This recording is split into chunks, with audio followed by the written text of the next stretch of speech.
I'm alive. I'm here. I've been away for a little bit. I was in LA and I'm back and I'm very excited about it. I'm happy to be home, to have the familiar studio setting around me. I have all the things I need. I'm not in a dumpy motel. I'm good. I did a little family vacay, spent some time with my daughter and my son and my wife and my in-laws in and around LA, did the theme park thing, did a whole bunch of stuff. It was a lot of fun. My daughter was cute as hell. My son didn't know what was going on, but he pointed at stuff. So it was fun. I'm glad to be home, though. I'm glad to see you guys. Well, virtually see you guys. I hope you've all been doing well. It's damn this month. Hey, well, it's new month now, but holy shit, November. That was a slap in the face. I think in a good way for the world, and Bitcoiners just kind of took it in stride. We didn't even flinch through it. So, but yeah, tons to talk about. And our good friend Nico from Simply Bitcoin is here to do just that with us. Before we do bring him in, of course, this is live. Anything can happen. So I defer to my friend Bill here. We'll do it live. Okay. We'll do it live. Fuck it. Do it live. I'll write it and we'll do it live. And thing sucks. If you have not already, please do like, subscribe, share, all those things. They help a ton. They get this content in front of more eyeballs. Without further ado, I'm Ben with the BTC Sessions. This is your daily session.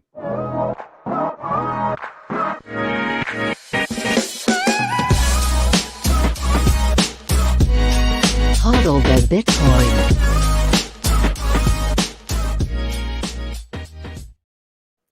All right. Before we dive in, let's take a look at where we are on the market right now. I got the Bitcoin Clark Moody dashboard up, and Bitbo was being funky for me. So nonetheless, price $16,962 per coin. A single US dollar will pick you up 5,896 sats. Looks like in terms of fees, 35 sats per byte for next block or for immediate. Even within an hour, it's still pretty high. So yeah, use that RBF, bump the fee if you need to. If you're not in a rush, then yeah, don't worry too much. Outside of that, let's give a shout out to our sponsors. There's some surprises today. Of course, first up, CoinKite. Fucking love these guys. They got the best hardware in the game. I love doing my cold card workshop down in LA. It was fantastic. Nico was there. He brought his better half. She won a block clock micro. She had a great time, I hope. Anyways, nonetheless, these guys, they have the best hardware in the game. I love my cold card. The open dimes, the sats cards, the tab signers, the block clocks, all of it is here. I just have all of this stuff and I want all of it again and again and again. And you should check it out. So go to coinkite.com, use code BTC Sessions to get 5% off everything in the store. Yeah, and there's tons of tutorials on pretty much everything they have. If you need them, you can check the channel. Newbies this week, guys. Start9. I'm so happy to have these guys on. They're so awesome. Start9, if you're unfamiliar, sovereign computing. So this is your Bitcoin node, your Lightning node, but it's more than that. It's your self-sovereign computing stack. It is your personal server. You can do just about everything on here, and you can take away the power over your data from third-party services. That's what it's all about. I'm running mine in the background here. I've been playing around with it both at home and remotely from LA. I installed Tailscale on it and I've been dicking around with it, but I've been really digging in since I got home. It's so awesome. I've got to say, also the sync on it to get the Bitcoin blockchain up and running, it was like 36 hours, which every other time I've done it through another, I've got like 5 nodes running right now. Typically it's like 4 or 5 days for me, maybe 3 depending, but like it was like a day and a half. It was pretty wild. Anyway, Start9 is super awesome. You can, again, run a Bitcoin node, run a Lightning node. You can password managers. You can host your own data, your own pictures. You don't have to rely on cloud services. It's awesome. I've got a tutorial coming out next Monday. I think Monday, probably Monday. But it'll cover the basics of setting it up as your Bitcoin stack. And then in the future, we'll be covering more of the awesome crap that you can do with Start9. These guys, again, just incredible. Matt's going to have to come on the show. We'll have him on a WOB sometime soon. But yeah, nonetheless, hats off to Start9. Thanks for joining the party. Shakepay.com, if you're in Canada, super easy way to be stacking sats. You can e-transfer in and out very easily. No deposit fees, no withdrawal fees, including when you withdraw Bitcoin. There's no Bitcoin transaction fee. They cover that for you because they're smart. They batch transactions. They encourage you to take custody of your own Bitcoin. And if you sign up with the link down below, you purchase your first $100 worth of Bitcoin, they'll give you $10 for free. You can shake your phone every single day for free sats. They've got their sats back Visa card. They've got their Shakepay program. They've got a million ways to earn extra sats. So check them out in the link down below. But hey, if you're into non-KYC, then we need to welcome our new friends, HODL. These guys are killing it. If you are super worried about having your data out there for people to take a look at, well, here's your KYC free solution to be stacking sats. Also, they have a lending program in which it is impossible to rehypothecate. It's all done through multi-sig. It's fantastic. You can check them out. Again, non-KYC, peer-to-peer. You can be private with this. It's the full stack. It's got everything. What more can I say about these guys? I've done videos on them. I'm going to be covering more. And they just got a new integration with Trezor Suite, which you can basically work through from Trezor Suite and buy directly into your Trezor. So if that's something up your alley, I'll be covering that too soon as well. But thanks, HODL, again, for joining the party. Bitrefill, you know these guys. You can pick up all the gift cards that you want with Bitcoin on-chain and via the Lightning Network. You can top up your phone. You can get inbound Lightning channels. You can get just about everything. And if you're in the US, you can pay your bills with Bitcoin. Get on a Bitcoin standard. You're in sats back as you shop. More sats back with the referral program. Tons of awesome stuff here. Check them out, bitrefill.com. These guys are awesome. And finally, BillFodl. If you're backing up any important Bitcoin wallet, get it in solid steel, friends. Paper doesn't cut it. I don't want all my crap on a flimsy little piece of paper. I don't want to have to worry about fire and water damage. And this gives me that peace of mind. You can check them out. Links are down below. privacypros.io/BTC sessions will get you a deal. Yeah, these guys are killing it. I love them. They've got tons of great stuff in their store. They've also got Faraday bags if you're that kind of person. I'm that kind of person. So check them out. Before we bring Nico in, of course, quick shout out. I was away for a bit, but a few quick shout outs to Bitcoin Grandma said merchant adoption is so interesting. These are from streaming sats via the Helipad Boost Tracker. Michael Madaloff gave me some bulls. Mo BTC Dick Monday, baby. Going on the cop for Ben's ripping job from CryoSats, who peppered the pod with sats. Random user said, Ben, thanks for the content. Looking forward to the upcoming Nook episode. PS by the dip. I will be covering how to build a node from a Nook as well. Again, Michael dropping some more bulls. Back to working after 3 weeks off due to a knee dislocation. So I'm celebrating with 100 sats for everybody. Thanks, Mo BTC Dick. You're so kind. Random user, again, keep up the good work. Thank you very much for that. And BTC Essex. I was talking about fake Toshi here. He said, cunt is a term of endearment in the UK and Australia. I am not sure how fake Toshi will take it. Well, hopefully he took it the bad way because, yeah, fuck that guy. Nonetheless, I'm going to stop ranting here. I got to bring in my buddy here. Nico, man, good to see you. How you doing? Oh, I think you're muted, man. Oh. What a rookie mistake. Good to see you too, man. Happy to be here. It was good to see you in LA. I was glad that we got to hang out. You killed it on the Swan Dome. Oh, man. Went in like a professional. I love it. I had some advice from another professional. I think you did a better job than me. They were kind of like my emceeing in between was like, they're like, well, they went up there really quick. So whatever. I was like, okay. So I did my best. It was a really great time. It was amazing to see you. For anyone who doesn't know, Ben throws some of the best workshops on the cold card. Look, I know a lot about the cold card, okay, because I'm a nerd and I dig deep and whatever, but I learned something new and it was dope. It was like you create the the seed, it's like a root seed, right? And then you can create other seeds with that, and it was really, really cool. I can't recommend it enough. It's super awesome. I loved because that talk, when we get to the like the BIP 85 stuff, people are always like, they're like, wait, hold on, how is this? And then they go down like the BIP 85ception hole of like, wait, I can have a seed, and then from that I can derive 10,000 other seeds. But could I then take that other seed and then derive 10,000 more? And the answer is no. Oh my God, I didn't know that. Wow, Yes. so it's endless possibilities. It's such like, a go ahead. Yeah, no, it's like, I mean, you could have like a BIP 85 and go to account 1 and then be like, all right, somebody checks that, they're going to assume there's nothing, but it's actually in derivation 2 of It's great for family members. It is so good for me. I wish I knew that before, because it would have made my life 100 times easier. Oh, Uncle Jimification of everything is so easy with it. Anyways, I don't want to rant on it too much. I should dress it up in here a little bit.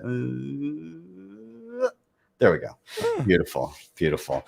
Lots been going on, man. I know that we missed a bunch, but I think you've kind of selected some stuff over, like that's going on in the last week or so here. I'll bring up your screen, but dude, tell me what's been going on. Tell me what's top of mind.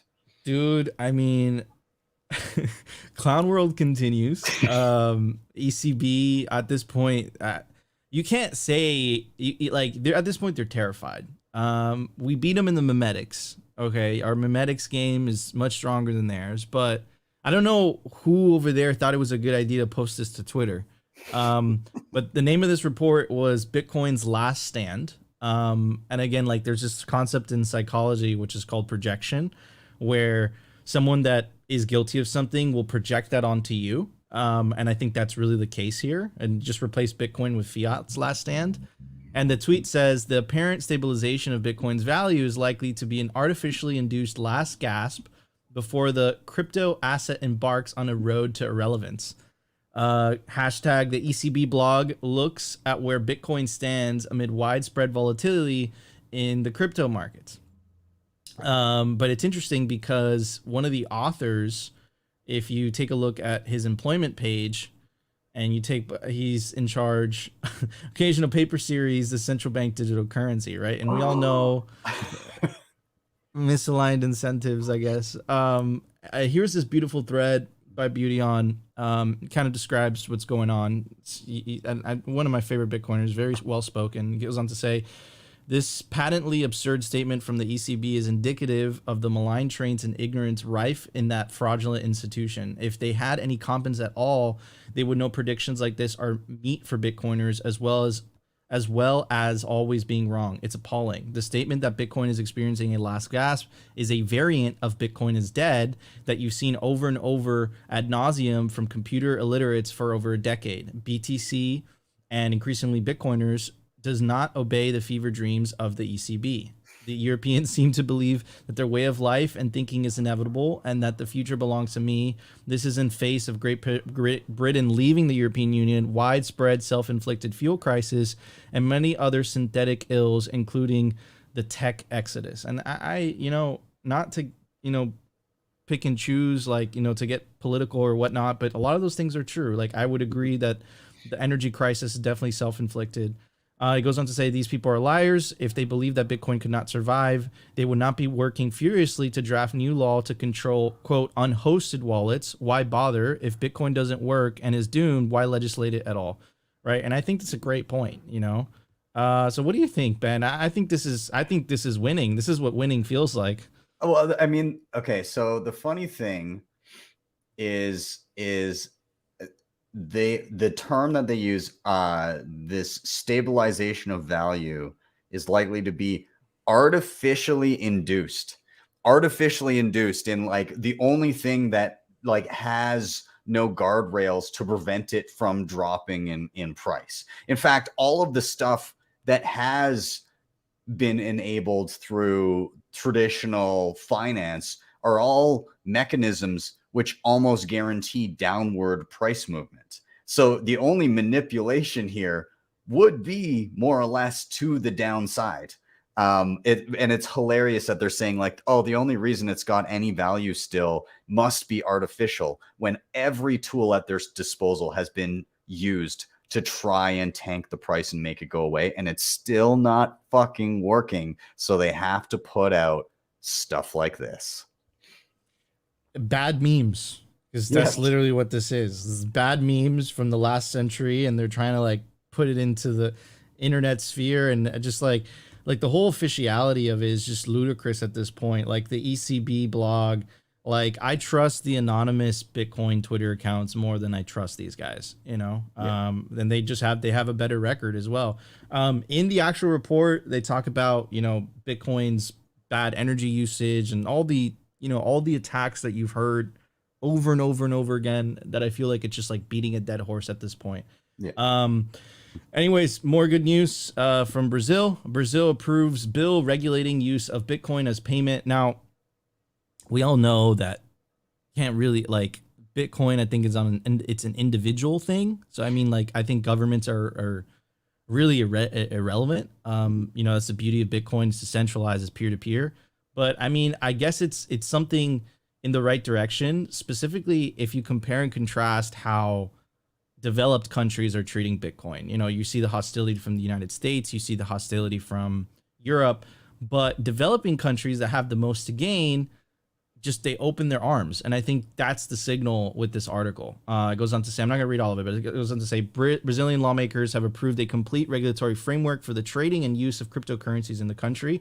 Voted on Tuesday evening in Brasilia, the country's capital, the new rules recognize Bitcoin as a digital representation of value that can be used as a means of payment and as an investment asset in the South American nation. That's pretty big. The bill applies broadly to a sector which it calls virtual assets, and now only needs the president's signature before it becomes law. It does not make Bitcoin or any cryptocurrency legal tender in the country. The bill tasks the executive branch with selecting government bodies to oversee the market. The expectation is that the Central Bank of Brazil will be in charge when Bitcoin is used as payment, while the country's Security and Exchange Commission will be the watchdog when it is used as an investment asset. Both the BCB and the CVM, along the Federal Tax Authority, help lawmakers craft the overhaul legislation. Now, I'll tell you what, Ben, I'm cautiously optimistic, but at the same time, I'm a really big believer in incentives.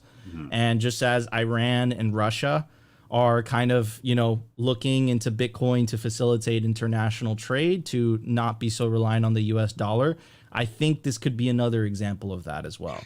Yeah. Yeah, it's interesting. The part that stuck out to me is the attempt to kind of decipher whether it was being used as a method of payment or as an investment. So effectively, just within the legislation there, as they put it, they're kind of almost discouraging saving. Right, like this, it's a general kind of look at it as, oh well, if you use it and you hold it for a long time, then and then you have additional purchasing power, then we'll treat it one way. But if it's kind of day to day, then we'll treat it another. So I'm wondering how they'll figure that out, like in terms of like, is there going to be a threshold of like, if you hold on to it for so long, is it now an investment, or is it like strictly in the places that you hold it? Like what if you are treating it as an investment, but you bought it and then you put it in your own personal wallet, and then, like, you know, the time frame, I'm wondering how they'll decipher like exactly somebody's intentions. Yeah, I when I see these types of news, I can't help but to remember this article, a very famous article by Alex Gladstein. And the name of the article was "Bitcoin is a Trojan Horse for Freedom." And in that article, he basically made the claim that Bitcoin's number go up technology and freedom enabling technology is inextricably linked. But governments are going to try to separate the two. But the moment they take that orange pill, it's like a moment of no return. And I think that addresses your point, right? Which is like, I think that they're just looking at the benefits of Bitcoin. They think that they could separate the benefits from the freedom. But I think it's a one-way street, man. So I see this and I'm like, this is good. This is good. Yeah. I agree. I mean, If anything, as I tend to lean towards, anything political for me is nothing more than a time buying mechanism. Because as you said, this is a tool of the people, and the bolstering of the network comes from the individual people that use it and refuse to use anything else. And so, if this helps more people utilize it, it's a lot harder to say no to them later on. So I completely agree with you. It's an individual thing, but I also agree in the sense that if we avoid politics, they can make our lives very difficult. And yes, I guess we are all moving to El Salvador. Yeah. Or Madeira, maybe. Oh, Madeira is beautiful, I hear. Okay. So I think it's another, I mean, take it as you may, but Fidelity has $4.5 trillion under management, right? So Fidelity begins opening retail Bitcoin trading accounts. It goes on to say, I'm not going to read all of it, but it says, Fidelity, one of the world's largest financial service providers, has officially started opening retail Bitcoin trading accounts.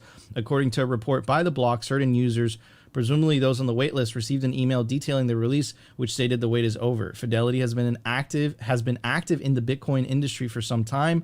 According to the company website, it began mining Bitcoin in 2014. In addition, it launched a spot Bitcoin ETF in Canada in December 2021. And it goes on to say, it brings up the criticism by Elizabeth Warren. It says the same criticism has resurfaced against recently from the same group of senators who stated in their latest letter, quote, Fidelity Investments has opted to expand beyond traditional finance and delve into the highly unstable and increasingly risky digital asset market.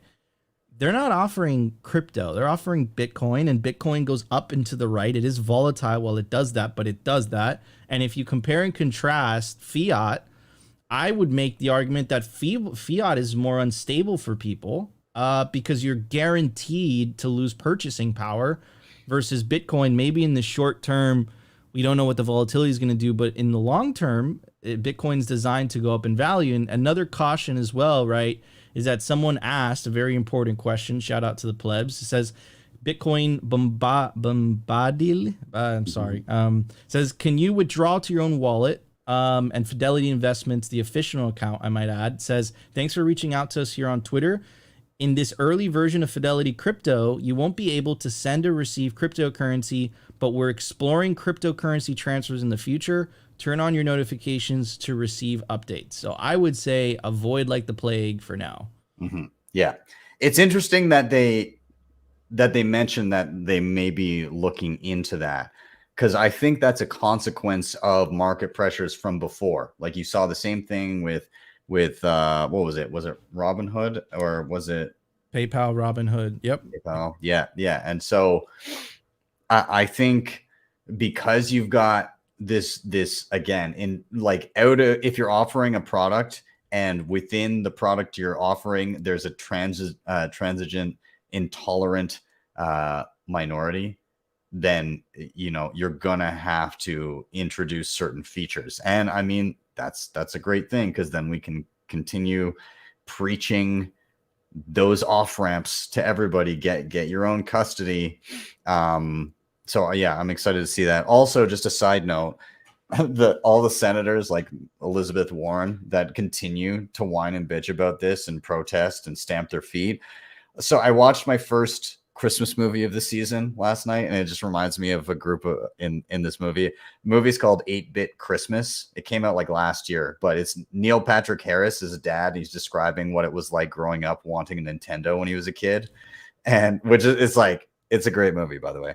But nonetheless, all through the movie, it's like the parents protesting video games, saying that like it's the devil, and the like all of these I don't know, Luddites that just won't admit that there's just a new thing that kids like to play with.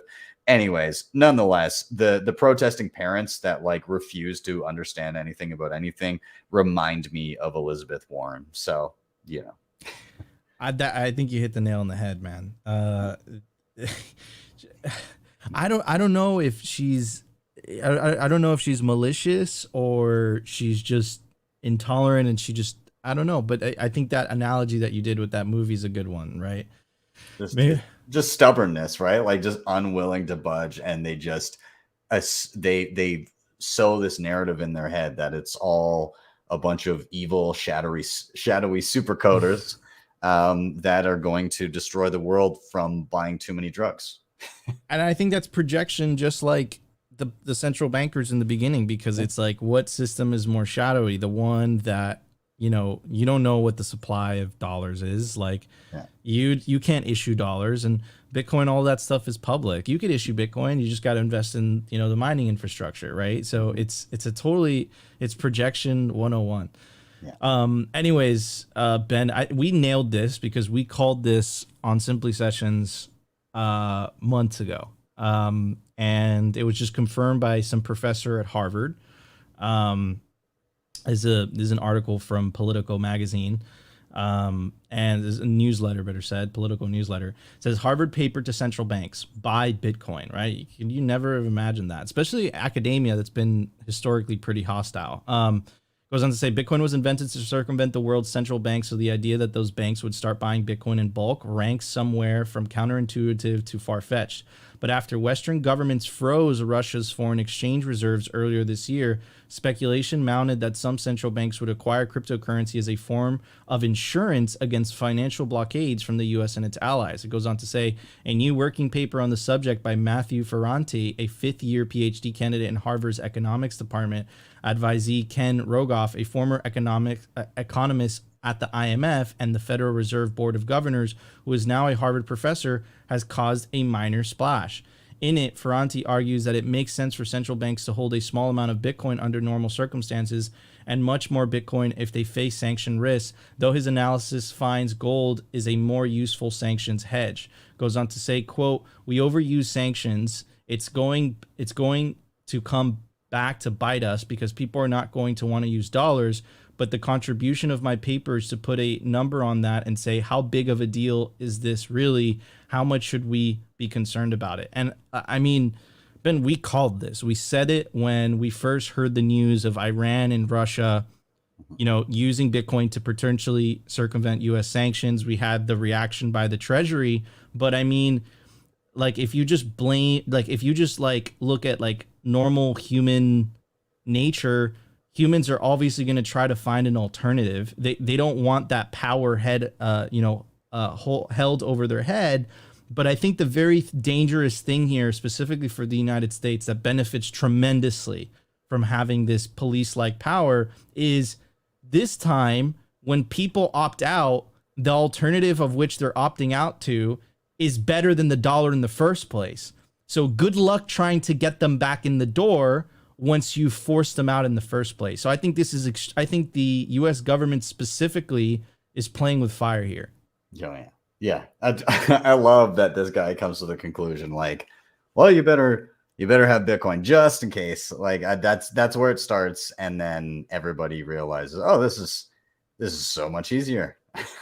It's coming. 100%. It is coming. And dude, and it comes from academia out of all places. So I thought this was really interesting, and I put some pieces together, Ben. This is Elon Musk. This slides from my Twitter company talk. Everyone knows that Twitter, that Elon acquired Twitter. But if you go through the slides, right, and you go to the last page of the slides, it's payments, and it's absolutely blank. And my thesis is that I think that if Elon really wants to integrate a payments platform on top of Twitter and doesn't want it to be captured like PayPal was, he's going to have to use Bitcoin. And if you look at it historically, right, here's an article from VentureBeat. The name of the article is Cryptocurrencies Accomplishing PayPal's Original Mission. Remember, Elon founded PayPal, right? And its original mission essentially was to become the world currency. It says, Bitcoin is fulfilling PayPal's original vision to create the new world currency, which we actually had t-shirts printed in 1999 with that mission statement. But the reason that PayPal wasn't able to do it was because it's centralized. And remember, we saw Mark Zuckerberg try the same thing with Facebook's digital currency called Libra, which was inevitably closed down due to regulatory pressure, right? So if Elon's smart, right, he's going to come to the inevitable conclusion that the only payment system that you can use is something that is truly decentralized, because if it's not decentralized, it will inevitably be co-opted by Bitcoin. So look, it's blank. I'm allowed to have an imagination. I think you just use some game theory. I don't know how you can come to another conclusion. Yeah, I hope he's kind of dug in deeper than he had been like last year. It seems now like I've seen a couple threads where he's talking about how he has kind of realized that you can't just scale on chain. And I seem to remember seeing a few back and forth tweets where he's like, well, you need to scale with layers. And like he mentioned something about Lightning in there, if I'm not mistaken. But I have that like, oh God, what if he puts Doge though? Like, I don't think that's gonna happen. But like, there's this part in my brain that's like, he's gonna fucking put Doge in there. He's gonna totally try to put Doge. Oh, it would just be so horrible. Like the last thing the world needs is Elon to pump Dogecoin again in the midst, like just to get the idiots wrecked just a little bit more, one more time, to like sucker in a bunch of people to be like, oh, it's real this time. No, it's not. So let's say he does use Doge, right? If he uses Doge, it's going to be co-opted, right? So all roads lead to Bitcoin if he truly does want to build a payments platform. Another thing also though is that Bitcoin's peer-to-peer. So I mean, it doesn't really need a payments platform, but I mean, I guess you can make the argument that it's a good place to find other individuals on the internet, right? I mean, you could just put your Bitcoin address in your Twitter bio, and it could function as a payment platform today. Like they do have Strike. So I don't know, just some thoughts. Yeah. It's I don't know. I'll hold my breath on it, or I won't hold my breath on it. But I'm cautiously optimistic that something might materialize there. We'll see. We'll see what if he doesn't get pulled from the Apple App Store first. That is.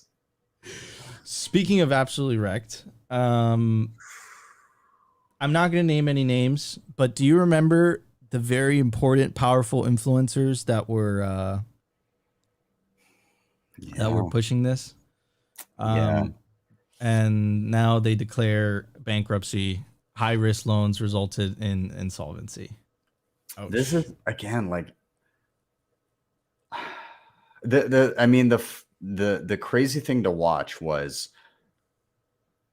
all of these different companies in trouble, then FTX swooping in and being like, we're going to buy all of this, and then FTX itself just being, because it was buying it with like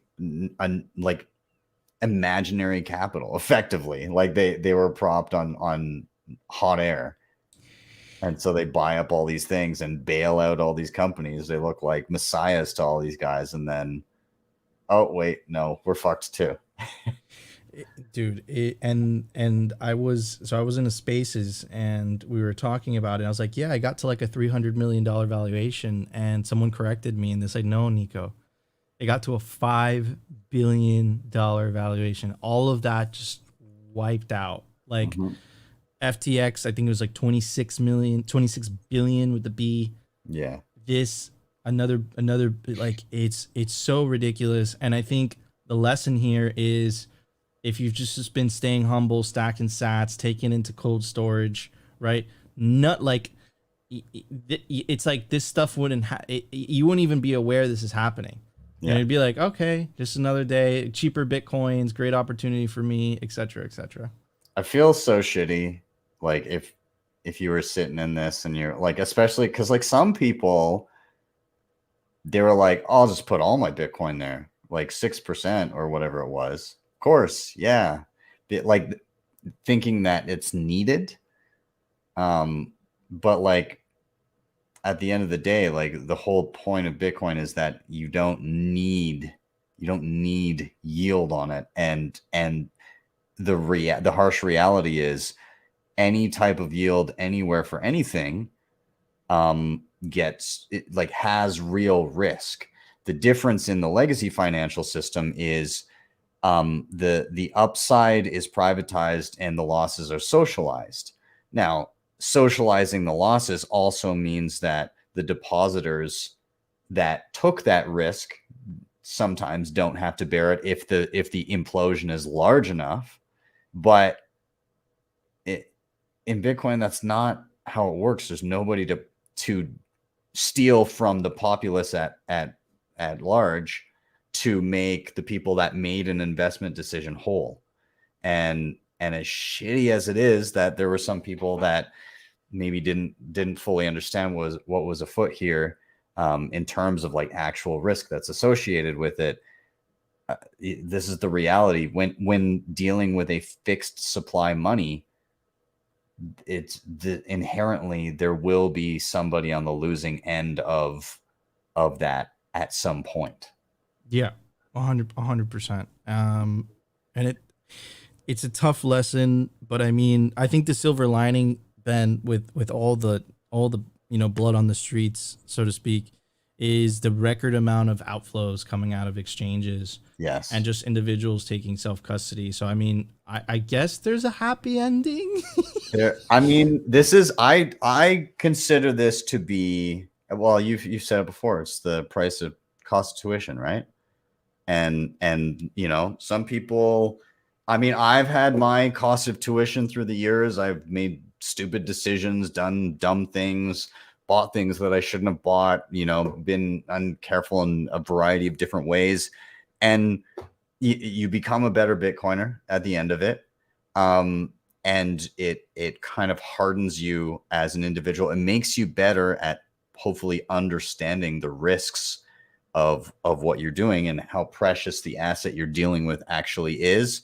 And I will say, out of this, I've had quite a few one-on-one bookings to learn self-custody in the past few weeks. People booking me, like filling up my calendar saying, hey, can you help me figure out how to get on a cold card, how to withdraw, how to do multi-sig maybe. Like there's been a number of people reaching out on my website being like, I need help with this. Now's the time. And you're right. Now is the time. Now is the time to learn it. There's so much good material out there to learn how to self-custody. It's not nearly as daunting as you think. And I will pound this point like a drum. I don't think that self-custody is any more difficult than legacy finance and traditional banking. You had to learn it at some point. You had to learn how to do online banking and all of that shit and sign up and provide all this information. It is not harder than that to download an app and write down 12 or 24 words. 100%. I 100% agree with you. But unfortunately, and the analogy that I always use is people have been living in the fiat matrix for such a long time, that they've just been accustomed to outsourcing that personal responsibility to a third party, so but I mean, this is where it kind of falls, and I mean, it really does. This is where it kind of falls on to us, Ben, to get that message out there. And I think these blowups also, provide a huge incentive as well. Anyways, I think we have time for one more. I think this is very, very big news. I'm going to take you through a timeline real quick. This is Tucker Carlson. First of all, Tucker Carlson is the second most popular broadcaster in the United States, in the world, you could say, behind Joe Rogan. Joe Rogan gets around 11 million average views and listens per show. Holy cow, Ben. Tucker Carlson gets 3.24, so 324,000, 3,024,240. I can't speak today. Sorry, guys, I'm tired. We'll call it 3.2. 3.24 million. There we go. Close enough. So it's interesting because I think Tucker Carlson has slowly been getting orange pilled. And why am I saying this? So this is Michael Saylor that Tucker had him on the show about like a year ago or so. And then after 6 months later, he had Nayib Bukele. And not only did he have Nayib Bukele on the Today Show, he also had Nayib Bukele on the more popular Tonight Show. And what's really interesting is that Nayib Bukele on the Today Show said the quiet part out loud. He said, look, the Federal Reserve is not a federal thing. It's not part of the government, and it steals from people. It steals people's savings. And he's saying that to the mainstream consciousness, which is why I believe this is newsworthy. And today or yesterday, one of the most, maxi Bitcoiners ever, Max Kaiser, went on Tucker. And if you listen to his interview, man, was he just going hard, right? So this is insane. And also I heard some things in from private sources and whatnot, basically making the claim that at this point, Tucker's completely orange pilled. Right. So, dude, I think that's huge. I think this makes our job 100 times easier, because I think one of the problems that Bitcoiners have, like Ben, myself, just pretty much Bitcoin content creators in general, is that, yeah, we might be popular and well known in Bitcoin, but if you anywhere outside of the mainstream sphere, Nico, who? And it's 100% true. So I think these types of things, whether it's Nayib Bukele, Michael Saylor, Max Kaiser, penetrating into the mainstream consciousness is a very big deal for the movement. And I think that's how you really effectuate change with the normies. Yeah, I love to see this. And it's not just on Tucker Carlson. There's been more and more consistent appearances of Bitcoiners, not crypto people, but Bitcoiners on mainstream media. And the best part is that the message is all the same, that there is a difference between Bitcoin and everything else. And that's starting to get through. That's starting to be a common thing. I was saying to Dave Bradley, he's a co-founder of Bull Bitcoin. I was hanging out with him the other night, and I was like, I'm starting to really see that this intransigent minority thesis is a thing, because it's growing, and there's more people that I see that are tuning into the Bitcoin's the only thing that makes sense. That thought process, it's starting to make sense to more and more people, because more and more people are getting in front and saying, hey, like, here's the differences, evaluate for yourself, but this is kind of what we think here. And a lot of people are unless they're incentivized not to understand it directly because they're running a shitcoin or a shitcoin casino, it seems to make a lot of sense to a lot of people if they dive in deep enough. And that narrative is being proliferated across the globe. And I'm here for it, man. I'm here for it. That narrative, I think, is you hit the nail on the head. And that narrative is the dangerous one, not to us, not to individuals, but it's the dangerous one to the status quo. And kind of tie this in with, and this is what we do for you guys at Simply Sessions, we connect the dots. Tie this in with the ECB mematic in the very beginning, right? Coming out with a hit piece. Why do you think they're coming out with a hit piece? Because they know, they feel it. They ain't stupid. They know that the ideas and principles of Bitcoin are seeping into the mainstream consciousness. And I think that once people wake up to the scam that is government money, whether that's control or debasement, it's going to be very difficult to convince them to go back. And they have to nip it in the bud. From their perspective, I think that's what they're thinking. Yeah, it's and you'll note, like, how many previous conflations of crypto being like fully encompassing, including Bitcoin, have we seen in the narrative of the mainstream media? But it comes out of the ECB when they want to shit talk something. Oh, they specifically mention Bitcoin in the title, because they know that's the one we can't co-opt. That's the one we need to smear and destroy. So it's no mistake that they named it Bitcoin's last stand, not crypto's last stand. It reminds me of that GIF. It's afraid. It's afraid, right? From the Starship Troopers. That's 100%. That's exactly what's happening. It's literally afraid. It's terrified. Absolutely. Dude, this was fantastic. I'm so glad to be back, and I'm especially glad to have you back and be doing the shows again. So thank you for your time. And should we perhaps do this again? Yeah, absolutely. 100%. I think so. So we'll be back again next weekend. And hey, you know what's coming up is the Christmas show. I'm so excited. Ooh, and Sailor agreed to come. I know, it's hilarious. I'll start dropping a little tidbits about what's going on, but we had a discussion of what kind of panel you wanted to be on. Oof. Well, we'll drop some info on that in the coming weeks here, but I'm looking forward to that one. I am also looking forward to it. Ben, this is a pleasure, like always. I'm Nico from Simply Bitcoin, and this is, I missed it, this is your Simply Sessions. Yeah. Thanks, man. See you later. All right, everybody. Thank you for being here. I appreciate all of your time. I'm so glad that you guys joined me. I'm so glad that Nico could be here. Just a few last things before we wrap this one up. Just a few things that I thought might be worth you guys checking out. Preston Pish has been killing it this past week and a bit. There's a couple pods that I really enjoyed. The one with Corey Clipston was fantastic. I just finished it yesterday, and then I listened to this newer one with Dylan LeClaire just today at the gym, and it was fantastic. So check both those out. They were great. Also, if you do want to check out that Tucker Carlson with Max Kaiser, I haven't watched it yet. I've seen a clip of it. It looks spicy. But nonetheless, I'm sure you can find that many different places. It is on BitChute. That's one option. And then I want to give a shout out to a fellow Canadian. His name is Julian. And he has a YouTube channel. He does stuff on like TikTok and everything. Awesome Bitcoiner based out of Vancouver. And his Twitter handle is kinetic_finance at kinetic finance.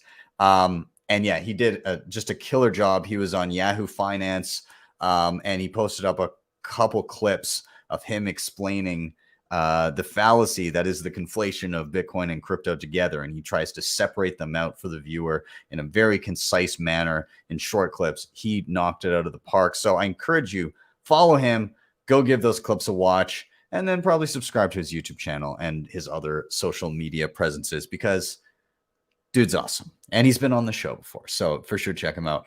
And then finally, Friday, we got Why Are We Bullish? We'll be back tomorrow. We have Dread, aka Pole Vault Dream on Twitter. Also does work with Start9.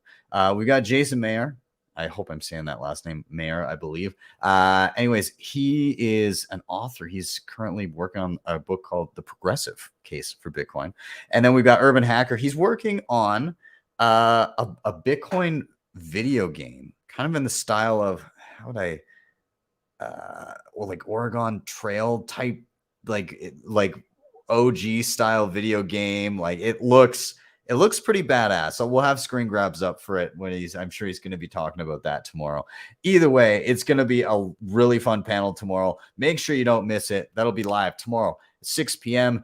Eastern time. And with that, we're going to wrap it. Guys, thank you so much for being here. Like, subscribe, share, all those things, super important. They help get this content in front of more eyeballs. You can hit up the previously mentioned sponsors down below. CoinKite, Start9, brand new edition. Thanks for being here, guys. Shakepay, HODL linked below, at Bitrefill and BillFodl. They're all down here. And if you really liked what you saw, you can always drop me a strike tip at my Bitcoin tip at my strike page, strike.me/BTC sessions. Head there in your browser, type in any amount you want, hit the tip button. You'll see a Lightning invoice, or if you tap the arrow to the right, a regular Bitcoin QR code. You don't need Strike to use it yourself. You can scan that. Anyways, thank you guys again. I will see you guys tomorrow. I am Ben with the BTC session, and this was your daily session.